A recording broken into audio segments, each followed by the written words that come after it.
საინტერესო სიახლე და შეიძლება ითქვას ექსპერიმენტი ბოსტონში, ამერიკაში, New England University of Technology-მ გამოაცხადა, რომ ბაკალავრიატი 2 წლიანი საკმარისი არის.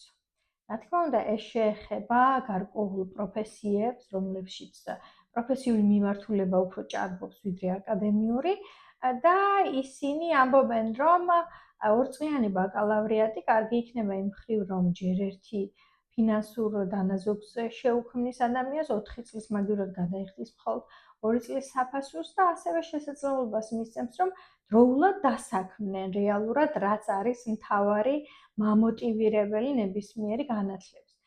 ამიტომაც ესე ვთქვათ, ეს უნივერსიტეტი ჯერჯერობით ერთადერთია, რომელიც იძახის, რომ 2 წელიწადში ბაკალავრიატის განათლებას მივცემ ადამიანებსო და დარწმუნებული ვარ ძალიან ბევრი აყვება, იმიტომ რომ ძალიან ბევრი პროფესიას, მათ შორის როგორც არის თუნდაც კომპიუტერული მეცნიერებები, თუნდაც მარკეტინგი ან ბიზნეს ადმინისტრება, სულაც არ სჭირდება 4 წლიანი განათლება. ჟურნალისტიკაც 4 წელი ვისწავლოთ ბათუმის სახელმწიფო უნივერსიტეტში და 1 წელი ვისწავლე ჯიპაში, სადაც 100-ჯერ მეტი მასწავლეს ვიდრე იმ 4 წლის განმავლობაში. ამიტომაც გავითვალისწინოთ და ვნახოთ რა მოხდება.